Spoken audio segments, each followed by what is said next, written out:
আহত হয়েছেন মুখ্যমন্ত্রী মমতা বন্দ্যোপাধ্যায়। একথা জানা যাচ্ছে বিভিন্ন সংবাদ মাধ্যমে। কিভাবে আহত হয়েছে এবং কতটা আহত হয়েছে সব বিস্তারিত জানতে আপনারা দেখছেন top Barasat news YouTube channel. মুখ্যমন্ত্রী মমতা বন্দ্যোপাধ্যায় গুরুতর আহত হয়ে এসএসকেএম হাসপাতালে ভর্তি রয়েছে। তার সঙ্গে রয়েছে অভিষেক বন্দ্যোপাধ্যায়। এখনও পর্যন্ত জানা যাচ্ছে মুখ্যমন্ত্রী মমতা বন্দ্যোপাধ্যায় এসএসকেএম হাসপাতালে ভর্তি রয়েছে। তার অবস্থা খুবই গুরুতর এমনটা জানা যাচ্ছে। তার কপালে প্রচণ্ড পরিমাণে আঘাত পেয়েছে এবং কেটে যাওয়ার ফলে রক্তক্ষরণ হয়েছে এমনটা বিভিন্ন সূত্রে জানা যাচ্ছে। বিশেষ করে এআইটিসির নিজস্ব পেজে অভিষেক বন্দ্যোপাধ্যায় এমনটাই লিখেছেন যে গুরুতর আহত হয়ে মুখ্যমন্ত্রী মমতা বন্দ্যোপাধ্যায় এসএসকেএম হাসপাতালে ভর্তি হয়েছেন।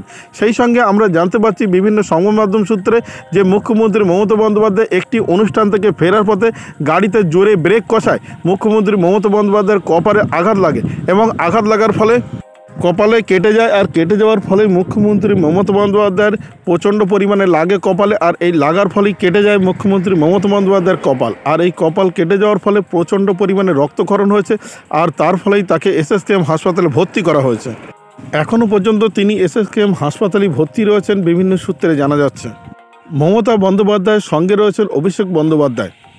আবারও বলছি, মুখ্যমন্ত্রী মমতা বন্দ্যোপাধ্যায় একটি অনুষ্ঠান থেকে ফেরার পথে গাড়িতে জোরে ব্রেক কষায় মুখ্যমন্ত্রী মমতা বন্দ্যোপাধ্যায়ের কপালে খুব জোরে আঘাত লাগে।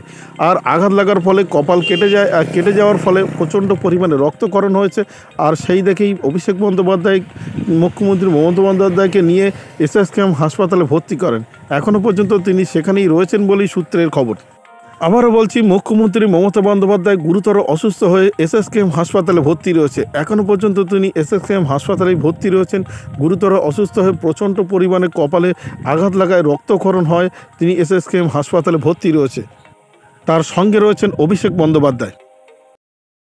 ভিডিওটি আপনার কোনো প্রকারের উপকারে লেগে থাকে অবশ্যই লাইক কমেন্ট শেয়ার করবেন। সেই সঙ্গে চ্যানেলটি সাবস্ক্রাইব করার অনুরোধ রইল। সবাই ভালো থাকবেন, সুস্থ থাকবেন।